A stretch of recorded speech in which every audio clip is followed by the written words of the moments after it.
Welcome to episode 178 of In Touch with iOS, a podcast that talks about iPhone, iPad, Apple Watch, Apple TV, and related technologies. I am your host, Dave Ginsburg, and my co-host, Warren Sklar, is off this week, but I have two of my favorite guests this week. First off, Mr. Jeff Gamet's back on the show. How you doing, Jeff? I'm doing great, and I'm actually really excited to be here. Yeah, really. I'm excited that you are here, as well as I'm excited for Chuck Joyner being here, filling in the last minute, but I really appreciate being here on the show here. How you doing, Chuck? Hey, it's always fun, Dave. I'm doing great. Good. Busy Apple week. There's all kinds of fun stuff going on this week. I'll tease and everybody, both you guys can laugh because I said I wasn't going to do it, but I did do it. I caved and I got an Apple Watch. That's the Series 7. But there was some good reason. I decided to do it because of some birthday funds and the trade-in was a value. So and a nice business discount. So I couldn't complain about the price. So, but we'll talk about that later. I did give in. So, but lots of news, lots of stuff to talk about here, and let's go ahead and dive right in here. And first story here. This is about iOS 15.1.1. I'm actually using a new source this week, iPhonetricks.org, and the links here. The 15.1.1, it was improved the call drop performance on both the iPhone 12 and iPhone 13 models. And of course, the updates are normally over this the software updates section, but this only covers the 12 and the 13. So if you have an iPhone that's older than that, it's not going to be applying to you. But it does improve the call drop performance for both models. I haven't noticed the difference in the call performance. Not that I'm not talking on the phone that often. I'm sure either of you are as much either. What do you think, Jeff? I talk on the phone more than you would realize. You do? Okay. Yeah. And there's just a lot of people in my world that phone calls are the thing. And honestly, I've been assuming that they've had bad connections because I've been having a lot of calls drop. Okay. So we'll see if this fixes that. This fix should help. And I'm sure you're updated. Turns out it might have been me all along and not them. That's right.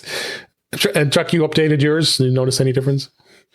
No, I didn't notice any difference. I mean, here in our area, it seems like sometimes the coverage is just spotty, period. Yeah. So, we don't have enough cell towers to keep the signal strong everywhere. But I really wasn't noticing, any difference in dropped calls because I just don't think, I honestly don't think I have that many dropped calls. Yeah, I haven't. I just have, if somebody says, oh, you sound like you're underwater. Okay, let me take 2 steps to the left, or you take 2 steps to the left. Or get out of the pool. Yeah. Or get out of the pool. Yeah. There you go. So, but no, I this is one I'm glad it's going to fix something for some folks, but I'm not one of them. Yeah, not me either. At least I didn't notice. And then, ironically, you, Chuck, and I were just talking about this a few hours ago as I talked about getting my new Apple Watch Series 7, is the fact that Apple Watch wasn't charging very fast.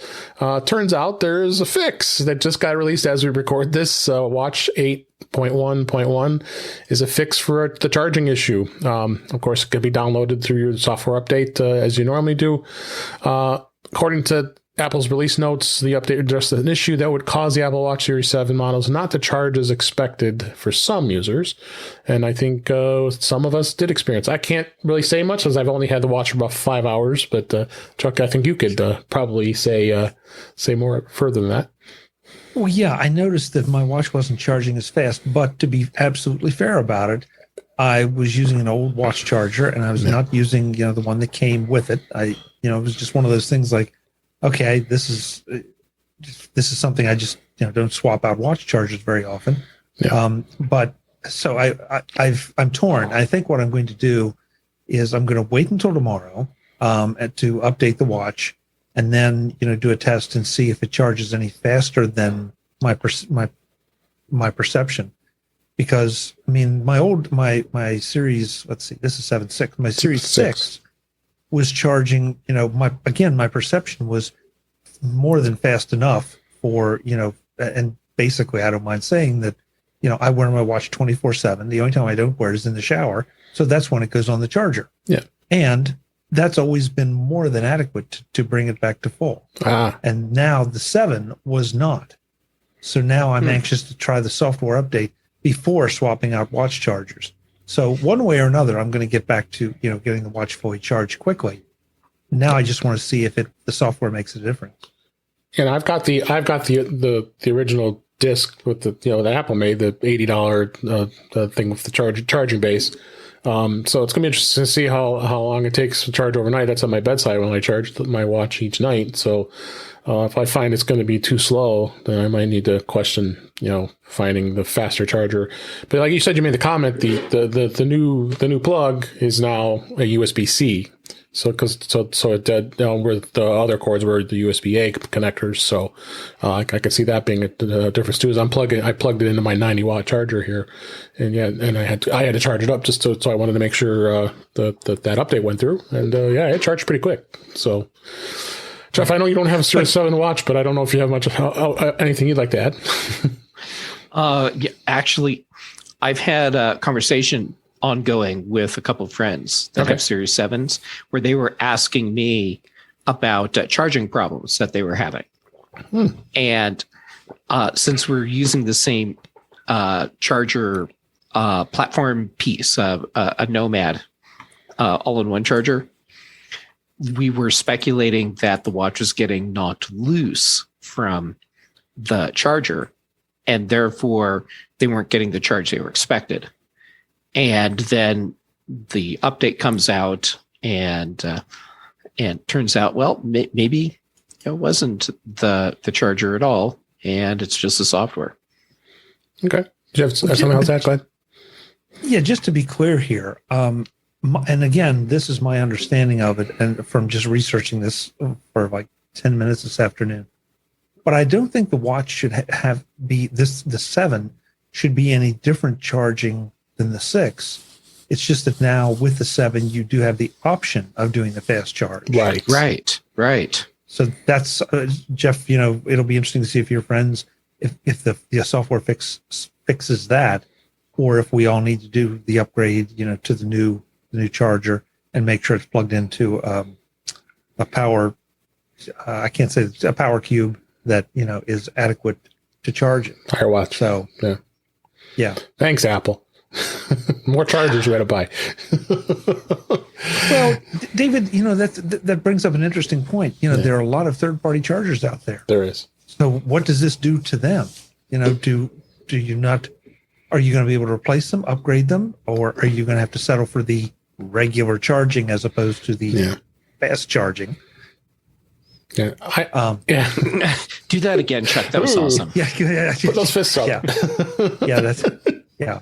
So I don't know, but I certainly would be bummed if I'd spent, $70, $80, $90 on one of those third-party chargers and now find out that, hey, guess what? I don't have the ability to do an upgrade. Well, I'll find out and I'll report back. But unlike you say you sleep with it on, I don't. I put it on the charger at night. So it'll be interesting to see how well it charges. So we'll see. Yeah. I wake up in the middle of the night and tell Siri to remind me of that. as it's monitoring your sleep. And next story here, iPhone tricks. Here's another story here. The AirPods has another firmware update, 4A402, features, bugs, and more.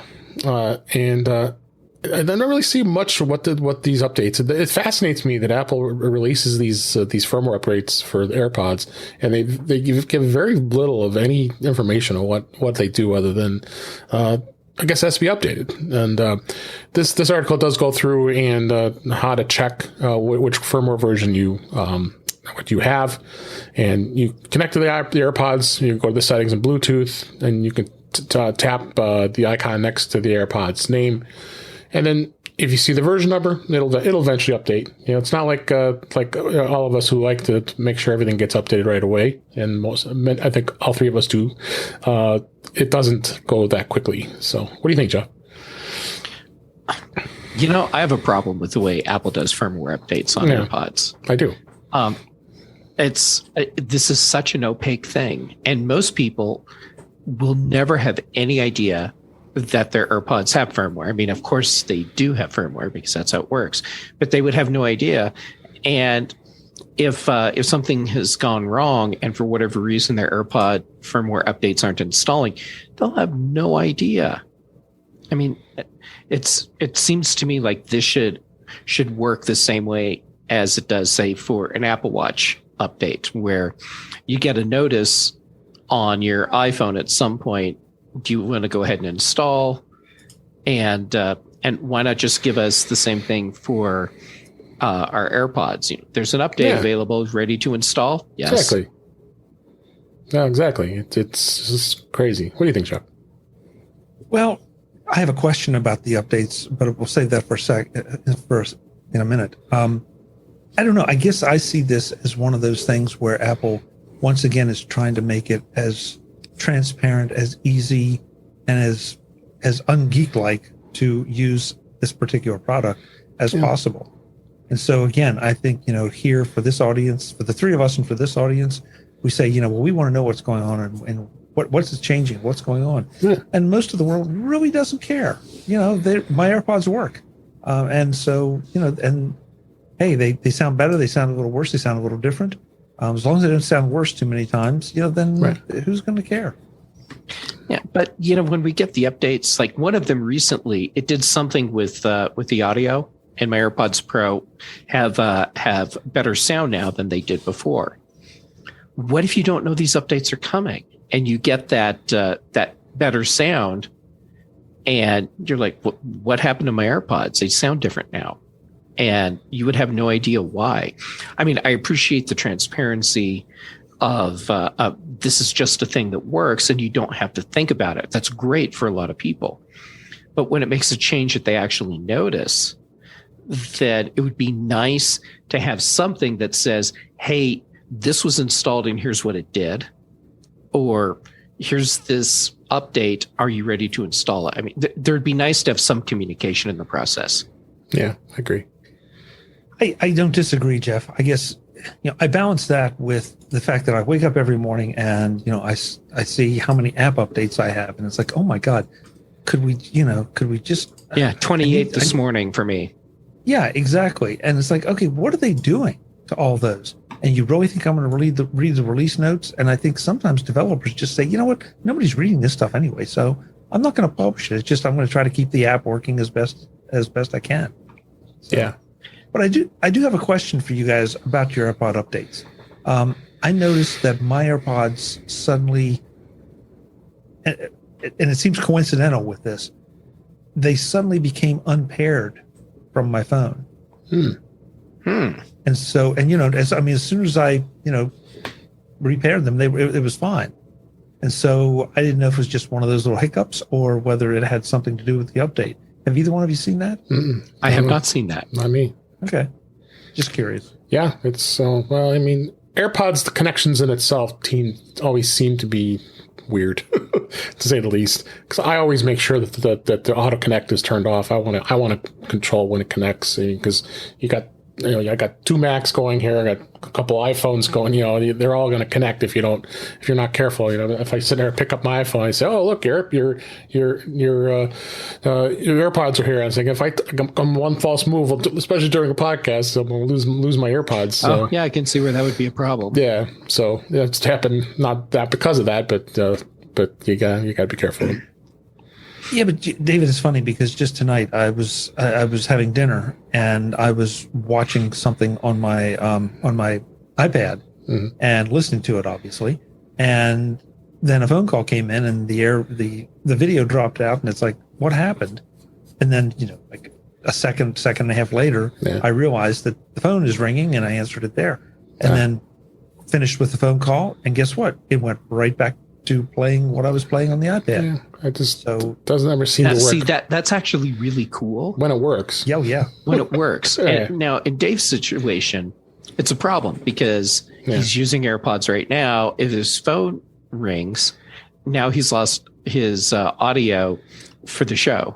Right.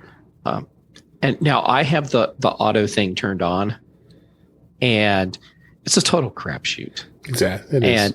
When it works, it is so cool. And the rest of the time, it's like, why can't I get my AirPods to connect to the device that I actually need them connected to right now?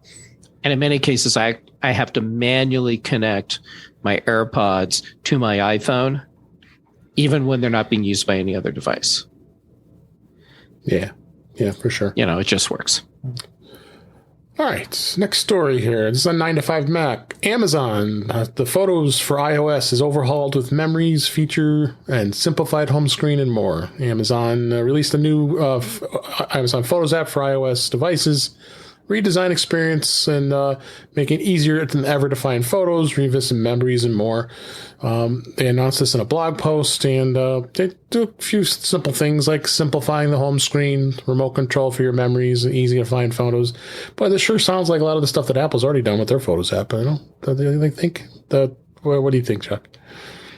Funny how that works. Yeah, you kind of need feature parity, so there you go. Yeah, I don't know if either of you use Amazon's photo services. I don't use it. It's just it doesn't. I need all my photos in one place where I can remember where they are, and that's it. I mean, I keep things on Flickr. I have Flickr. I have a Flickr account. I just renewed my Flickr account, and I've had that for years now. It's owned by really owned from Flickr. Stuff. Isn't it Getty that owns them now? No. Anyway, wait. I forget. See, this is the problem with all these photo-related services. There's too many to keep track of, and all the purchases, and it's Getty owned Shutterstock. No, right. It's not Pond 5, is it? Is it? If only we had a tool to help us. Who owns Flickr? It's at the tip of my tongue, and I can't. Smugmug, that's it. Smugmug. It was on the tip of my tongue. I just couldn't remember. But so yeah, you're right. There's just so many other services out there, and Apple's Photos seems to work quite well for me. And again, like I used Flickr's service too as a backup, and Google has their photo services. It's popular too, but they started taking stuff away for free storage unless you have an Android device, and so yeah, there's just too many out there. Stick with Apple Photos. David, I'm glad you said that, because I think that's one of the challenges here with Apple Photos.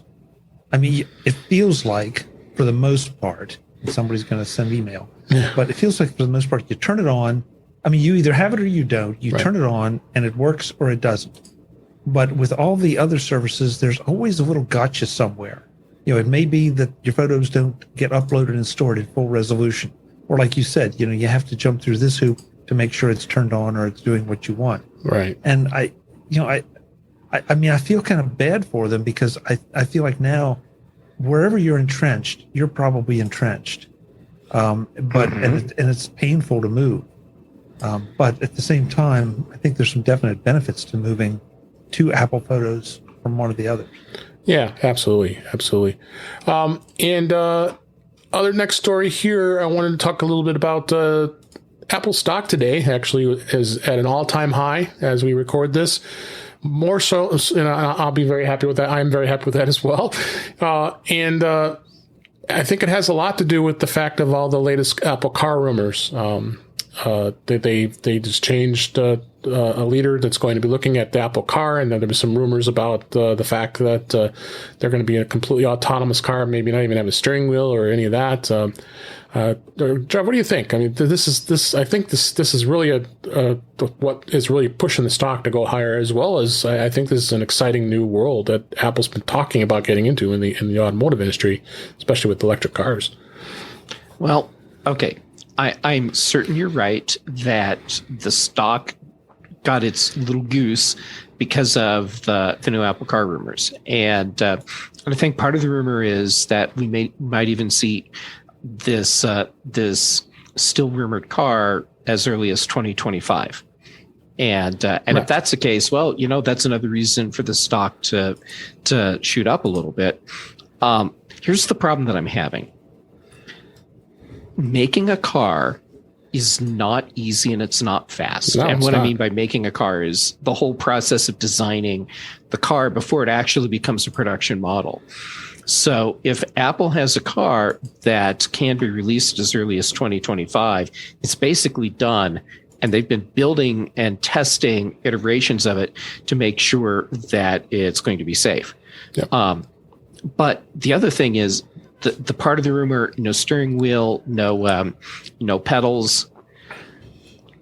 Where are they going to be able to get this car approved for roads? Yeah. Because you have to deal with federal regulations.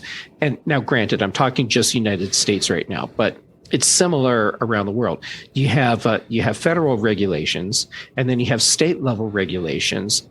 And to get a vehicle like this, or any vehicle that doesn't have the things that are currently required by law and regulations, that's a monumental thing. Like even doing a car that doesn't have actual side mirrors and does like a little camera thing instead, that's a process to get something like that approved.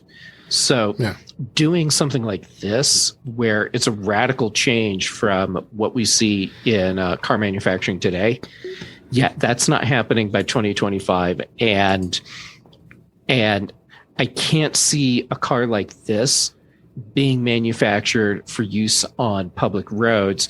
Maybe if Apple is going to design something that's for use on private property, like corporate campuses. Yeah. Okay. But still, that's a niche space to fill right there.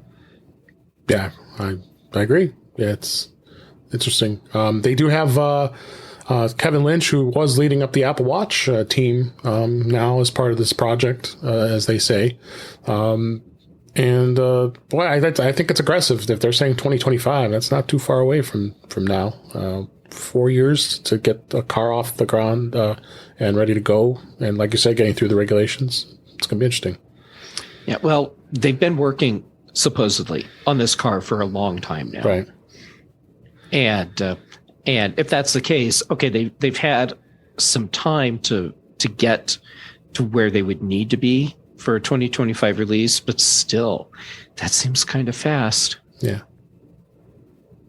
Any thoughts, Chuck? What I think is interesting about it there, a couple things. First of all, I'm pretty sure I'm right about this. I think that it's in Vegas and maybe one or two other places that within the next 12 months, if not now, that's the part I can't remember, that you can order a completely driverless car.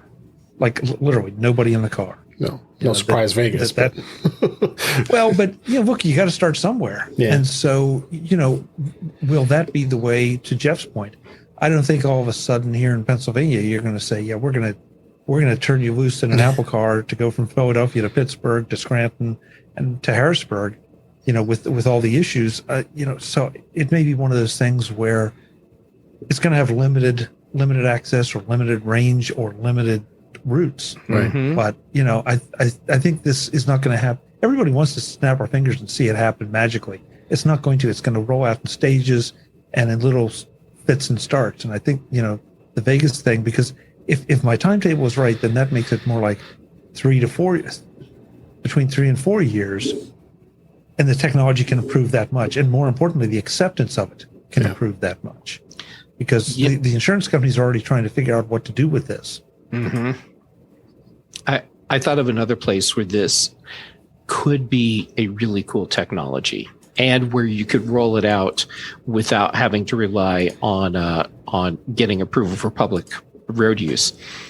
Imagine resorts like destination resorts, like going to Disney World, where they have all of their hotels and stuff on property. Mm-hmm. And so when you went to get over to Epcot, for example, you have to walk over to where the buses are, get on the bus, and then ride it from the hotel to the gates. Why not have a white glove concierge service where you've already got your Disney app on your phone, or now you have echoes in the rooms, and you say, "Hey, we want to get a pickup to go over to Epcot at 10:30 this morning," and then one of these autonomous Apple cars rolls up in front of your place so that you can climb in, and then it just drives you over, and now you're not working on the bus schedule. True. And now it has an even more special personal feel because you got your own personal ride from your door right to the entry gates. Yep. Makes sense. You remember the video that was put together with Leonard Nimoy and Zachary Quinto, with driving up and I think it was Leonard. Yes. That Yeah, they were going to car. go play golf or something together. Yeah. I mean, that's such a classic example of what people think of as a driverless car. And are we there yet? No, but there are trucks on public roads in Europe that are running point to point. And there've been tests done here in Colorado too. Right, and that's there, and so people got to get used to it, and also there's still going to be some bugs to be worked out. There's no question, but but the other part of this thing I want to comment on, the stock price being goosed by this rumor, it troubles me that this is 4 or 5 years away, okay, but the stock is being goosed by this now, and yet it wasn't goosed by the fact that Apple is the demand for iPhone 13s are so great that they're having to cannibalize certain parts from an iPad so they can build more phones to sell them. That didn't get anybody's attention. But if Tim Cook gets a hangnail next week, oh my God, the stock market may go down. It's like a rumor for 3 to 5 years. Come on, guys. Yeah. Really? Hey, not complaining. I've never felt that the stock market is rational. It never is. And I know that there's baking value into prices and stuff, but still, it feels like it is very much an emotional thing. And that's kind of scary that that entire fortunes are riding on emotional reactions to Tim Cook's hangnail or a rumor of an automated car. Yeah, exactly.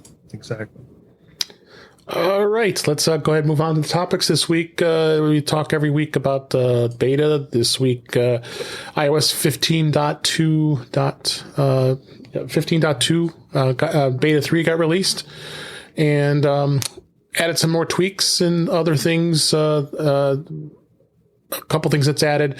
Playlist search in music. In the music app, there a long-awaited feature allows you to be able to actually search within a playlist. Macro mode, where you actually can toggle off and toggle on the lens, so you don't isn't in macro mode when you go through that. Then iCloud private relay in the cellular and Wi-Fi sections of the settings app. Apple's clarified that the iCloud private relay wording is and the toggle, which was previously called iCloud private relay, has been renamed Limit IP app address tracking. I noticed that on that as well. So, and bugs and other things that have been added.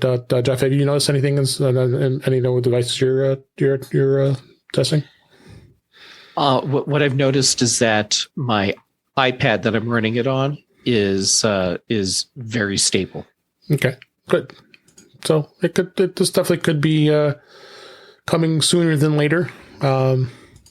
And I definitely like to see it. The one thing that did stand out was the fact of and we're going to talk about right to repair just a little bit. The fact that 15.2 is supposed to fix the problem with if an iPhone 13 screen got replaced by a third party, that is disabling Face ID. And supposedly this beta 3 is fixing that. And 15.2 is supposed to fix that. I can tell you that I had a screen replaced on a 10s Max, and it is still saying that the Face ID isn't working. So I don't know if it's a problem with the phone itself or if it's this. But, well, I guess we'll find out. Any thoughts of Chuck? I know you're not much into beta, but no. I mean, when the features come out, they'll come out. Now I don't feel like spending my time beta testing for Apple. And yeah, I mean, I have done it in the past. I'll probably do it again in the future if there's something really exciting or relevant to me. But as it is right now, I don't want to have features on my phone that I can't depend on. Yep. And I feel that like that, it may work in this beta, but the next one it may not. Right. The next one it may work differently. And I don't want to take the time to figure out. Yeah. This is why I never run beta on production devices. That's why I got crazy me have 2 iPhones now, but that was only just because I inherited one of them, which used to be mine at one point. So I just do it. I just test them on there and just kind of see what's going. And always fun to look at it. But you're right. I don't spend a ton of time on it. But when I download it and see, hey, let's see what happens. iPad OS 15.2 beta 3 is out, as well as Watch OS 8.3, which you generally don't see too much in the way of updates on the watch. Then same thing with TV OS 15.2 is out as well. So that is beta. So next topic I want to talk about this week. This was an exceptionally exciting announcement. I have it linked in the show notes to the actual news release from Apple. Apple announces self-service repair. Apple parts, tools, and manuals starting with the iPhone 12 and 13 will be available to individual consumers. Now, this has been such a huge debate for a long time. The right to repair, iFixit, obviously, notably, probably one of the biggest advocates of this in this arena, and getting very frustrated when they, especially with this whole thing we was talking about with the changing of a display, and then you can't re-enable it because a chip has to be re-enabled based on Apple saying you have to have these special tools which cost thousands of dollars. So this is exciting. I think this is an exciting thing that's going to happen. And the initial phase is going to probably come out and the focus on most commonly serviced modules like displays, batteries, and the camera, some of that stuff. Now, obviously, this is buyer beware. I would expect any consumer that's not technologically savvy to want to be diving into an iPhone and prying open and getting that screen off. So I would not recommend that you just go ahead, just because Apple says they're going to offer this, that you just go ahead and do it. Jeff, what are your thoughts on this? I think this is something that is important, and it really is it's a kind of a game changer with Apple, all the years that they've been resistant to it.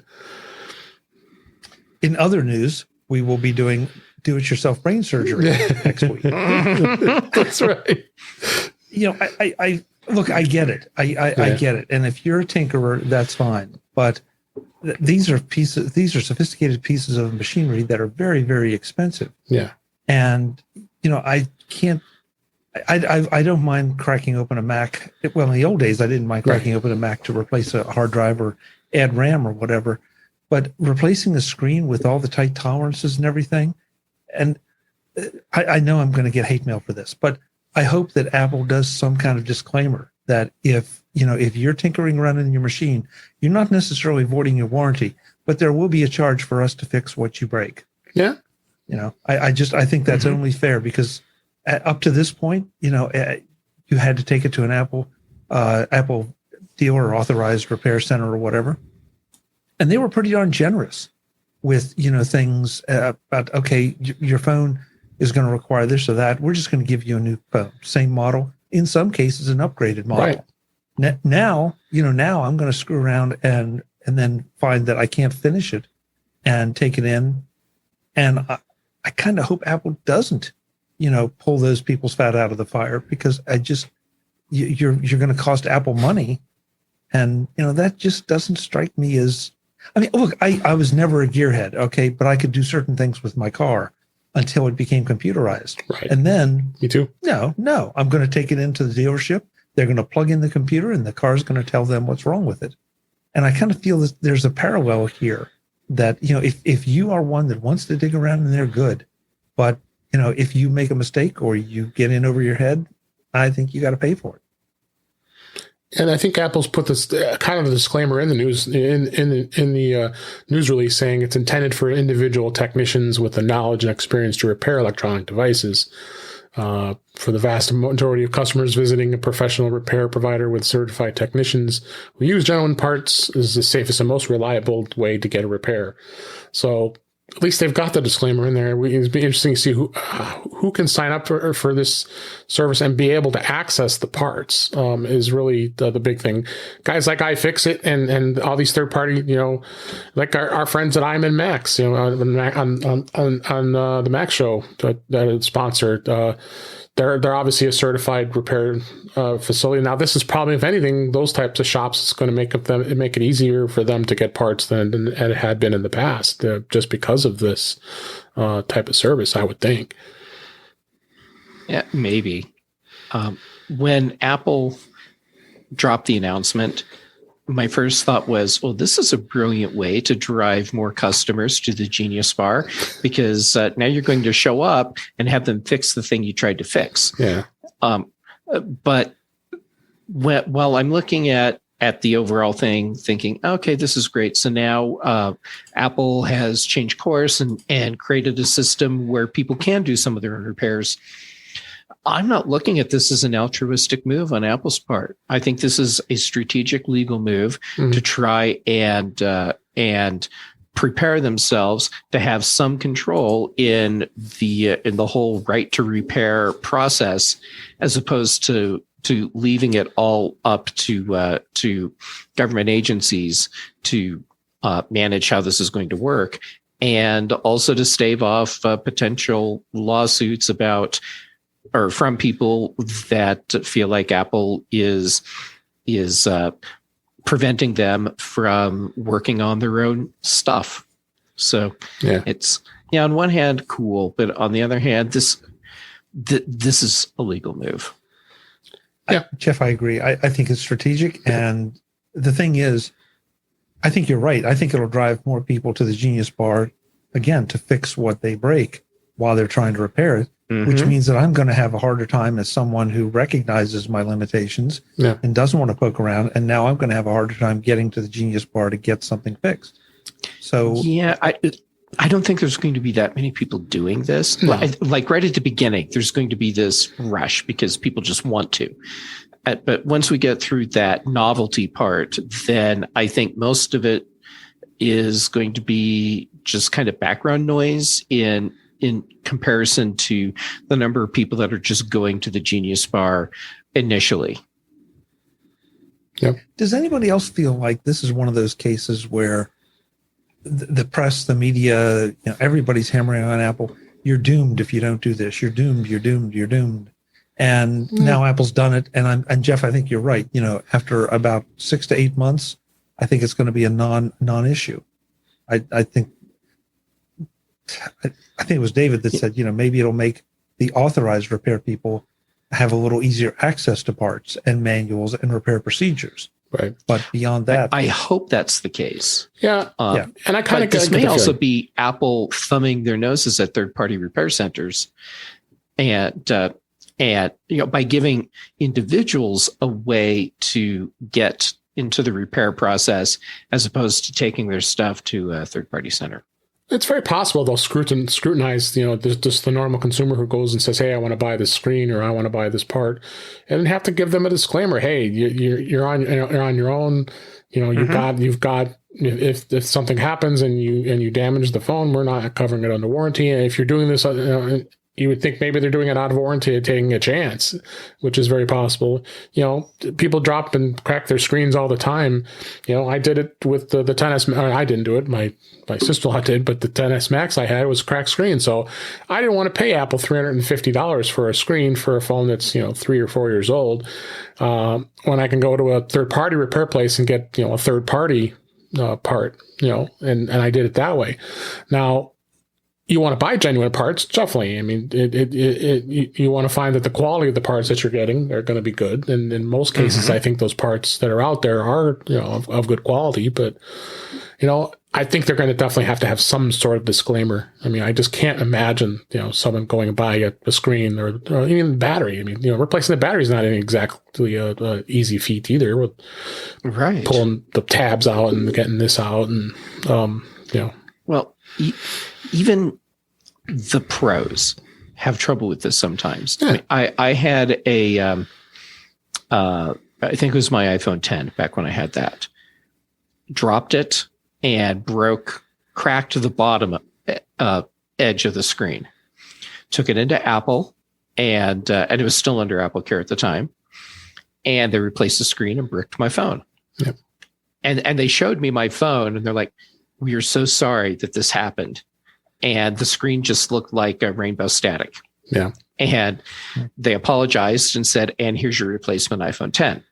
There you go. And this is Apple. They even had trouble with the screen replacement. So I can see where this is going to be a problem for at least some people that decide to do this themselves. Nonetheless, for the people that need it, great. And the people that are going to be competent enough to be able to do their own fixes, great. Yeah, and like I said, sites like iFixit are applauding this. I mean, they've been a big advocate of right to repair for a long time, and I guess we'll see where it goes. That's okay, I'm going to drag it out just a little bit longer. It's all right. I know it's a good topic. So, am I in the minority of finding it really weird that we had the iPhone 13 rollout and we get iOS 15, and we have the whole thing with if you replace the screen, Face ID stops working. And now we have the 15.2 update that's going to fix some of these problems. Apple knew well before iOS 15 was coming out that they were going to be doing this program, because Apple doesn't do something on the spur of the moment. Right. They've had this planned out months in advance. Sure. And yet they released an operating system that would screw up your phone if you did a screen replacement. Yeah, it seems ironic. Yeah. I don't know, Jeff. I mean, I don't know that they necessarily knew that it would screw up the phone. But on the other hand, if this is not something that they want you doing, then and they tell you that they don't want you doing it, and you do it anyway, aren't you kind of buying into your own world of hurt? Oh yeah, you're really buying into your own world of hurt.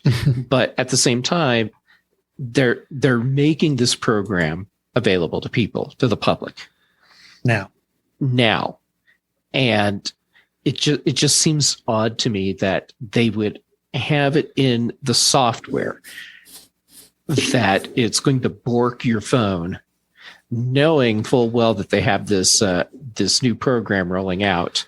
Why not just not put the code in that screws up the phone?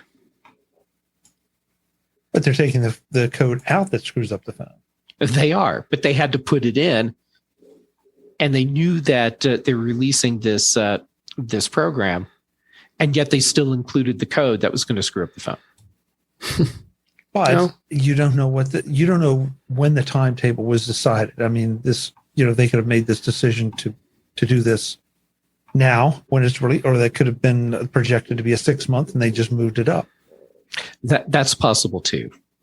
I'm just glad that we're in the position where we can sit here and critique Apple in the most ridiculous ways, and we don't have any repercussions for it. Unlike the people that are in Apple having to work on these programs and get everything lined up and make it happen when it's supposed to and have it work right. We're in a much better position. Yeah. Yeah, and I guess, I mean, and I know I have a bit of a reputation for taking Apple's side on things, but I do think that there's nobody else taking Apple's side. And so I look at it and say, Apple is not stupid. Apple does not make stupid. They do not make stupid decisions. They may make decisions you don't agree with, but they are not stupid. And so I look at it and say, what could the reasons be for them to do this? There's a reason they decided to do that.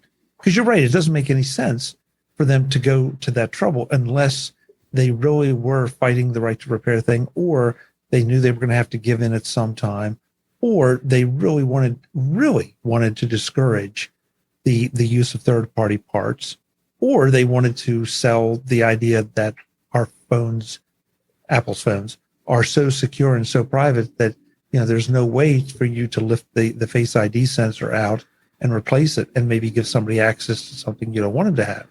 So, all those things are running around in my mind is as possible explanations for this. I have a feeling it's a much simpler explanation. Apple is well known for siloing information, both outside the company and inside the company. I think it's very possible that Apple had their hardware and software teams working on these different things, and there was no communication about this program. So by the time the communication happened, iOS 15 was far enough along that they were like, okay, we'll fix this with an update. But it would have been nice to know earlier. Yeah. And that's why we're getting the fix in 15.2 as opposed to not having to have a fix at all. Makes sense. Very, very possible. Very possible. All right, let's move on to the next topic here. I did a presentation at a Apple user group a little while ago, and I actually talked about and did a demo. I really braved it with this, with 2 iPhones and being able to demonstrate how FaceTime and SharePlay work. I don't know if either of you've spent much time using the SharePlay feature, and sharing the screen, which is obviously the most fascinating thing I find, the fact of being able to now do tech support with your iPhone and having your relative or friend or whoever share their screen right in FaceTime and not even have to think about third party and trying to get to it. I think it's just it's a great thing. So I went through and I demonstrated it and had connected both phones through FaceTime, and then you push the one button to say share screen, and voila, you can share your screen. Now you share your screen pretty much with not only the fact to be able to share your actual screen that's on your iPhone, or iPad for that matter, and be able to say, hey, look at this, I'm having a problem with this or having this, and having that option I think is fascinating and really helpful, as we haven't done in the past, where we've had to okay, let me look at my phone and then let me walk you through it. And I guess a good example is my mom deletes the email app and doesn't understand why she's not getting email anymore. I said, okay. And you don't think about, that's the first thing you don't think about, because most of the time the email app doesn't disappear on your iPhone, right? So I had to walk her through. I said, well, where's the icon? Oh, it only took me like 20 minutes to finally realize what she did. And then I'll go to the App Store, go download the email app again, and the mail app. And she's only done once, as far as I know. I find that to be a great way to be able to do tech support. They're obviously touting the fact that they want you to use SharePlay to be able to share movies and media and have like a watch party and be able to sit on your iPads or your iPhones and be able to watch stuff. So I demonstrated that too briefly. I mean, you could do it with YouTube. You could do it with any basic media that allows it, that doesn't block it. I put a link in the show notes here, the article on 9to5Mac on what some of the services that are standing out right now that are allowing and promoting the use of it. And it's some pretty big players here. I'm not obviously Apple TV Plus. And then you got Paramount Plus and Showtime and NBA and Disney Plus, ESPN, HBO Max, Hulu. I mean, these are some big players that are happy and welcoming to allowing you to be able to have a SharePlay party and a watch party and be able to watch this content. I wonder, is that going to cut into some of their profit? HBO, or any of the other services that you have to obviously pay for each month. People that are watching it may not have HBO or Disney Plus. I thought all the parties had to have access to the service. No, for it to work. No, really? Don't think so. Wow. Yeah, I do not think so. And I think you can. You, as far as I understand, and I've never seen it. If I'm wrong, I'll send me an email, feedback@intouchwithios.com here. But I'm pretty confident. I'm looking and saying there's a way you can share this stuff with the other parties. Don't have to have the service, as far as I understand. It also works with music, as well as it works with any fitness. You can do Apple Fitness Plus and share a workout. And even talks about some of their stuff. Like, I'm very familiar with that survey and the service Kahoot that does all that those presentations you could do with the surveys that you create.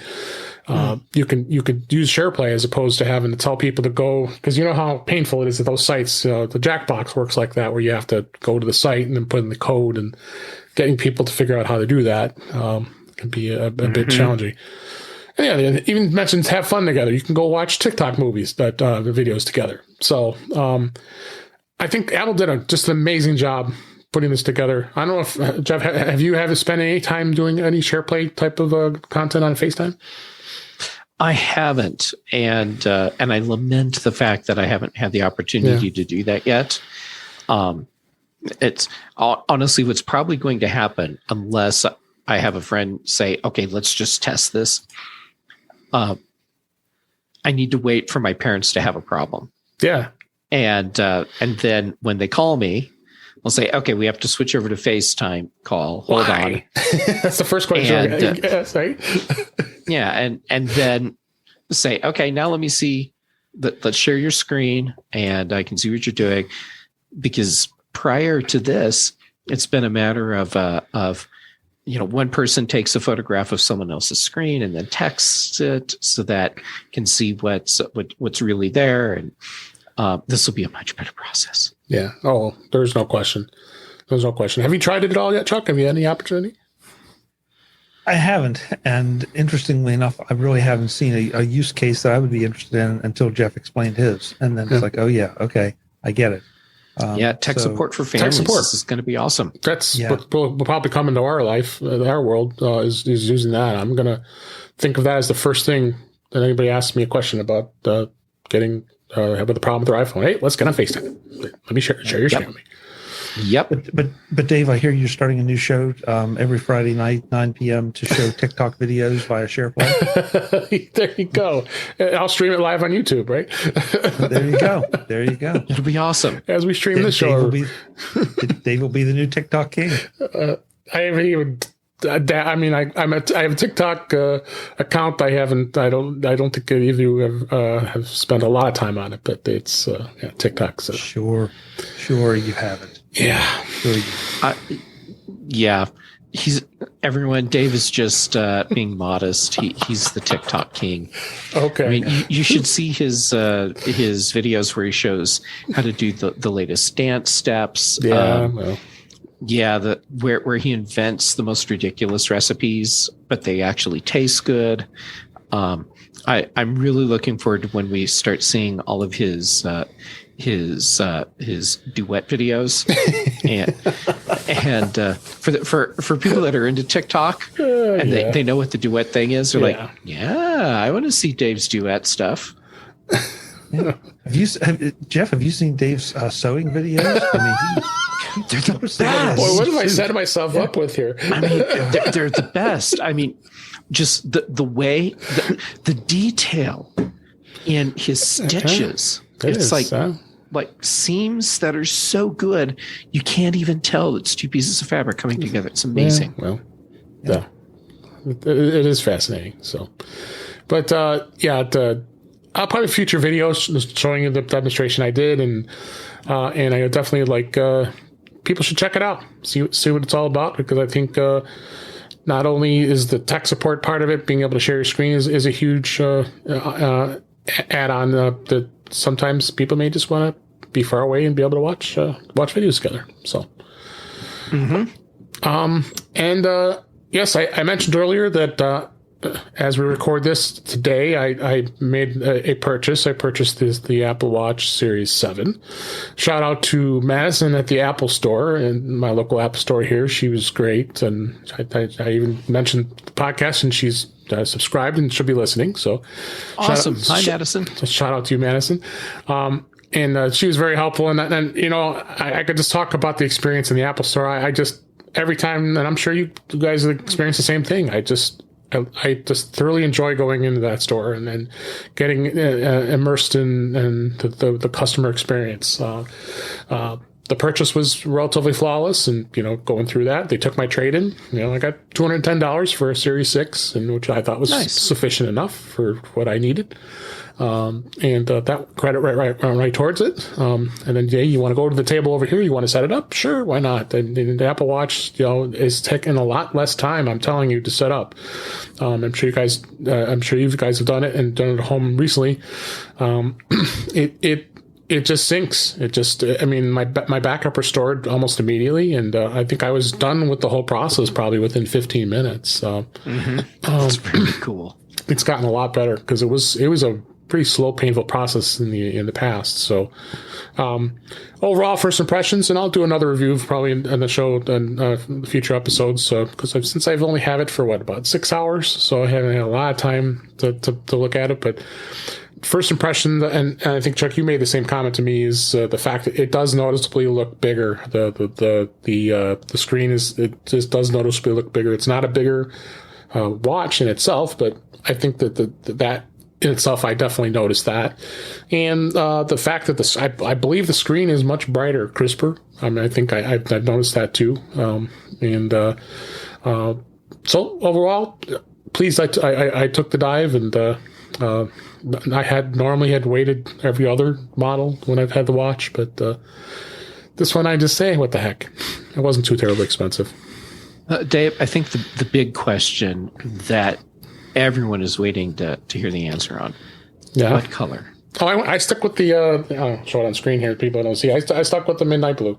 It's the same color I had for the Series 6. So, and then matched with the solo loop, the weaved solo loop, which is getting very dirty actually. And I asked Madison, she said, yeah, just, and I think a lot of people said this, get like a toothbrush or something and get some soap and just scrub it with the brush and get all the dirt out of because these bands tend to get dirty, but no, I stuck with the same color. I actually like this color, and I think it was good. So you definitely notice some performance improvements too. It seems a little faster too, and I think it's good too.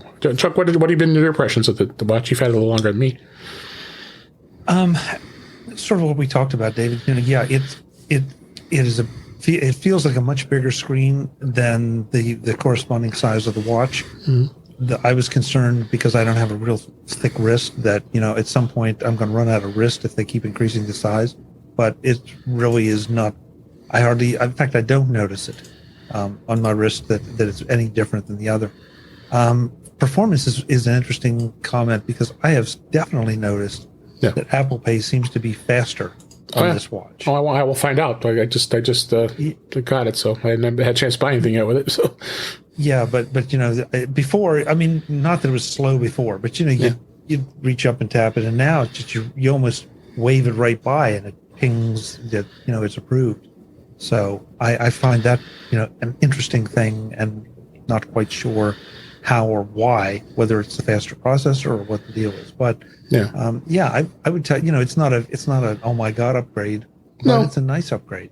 No, I think I'm happy that I made the choice. And Apple's being very fair with their trade-in dollars. I mean, the dollars went down a little bit because we talked about that last week, and where the trade-in values on devices have dropped a little bit since last month. But you kind of have to expect that. But but I think it's a great watch, and I'll report back of some of the other things that I find is of value. But and I'll stick to it. If for most of you probably wouldn't be wanting to upgrade if you had a Series 6, because the Series 6 was a perfectly fine watch. And if you have something like a Series 3 or a Series 4, you might want to consider it, or even a Series 5 for that matter. If you're still on 0 and 1 or 2 for that matter, I don't think I have to upgrade. I don't think I have to tell you.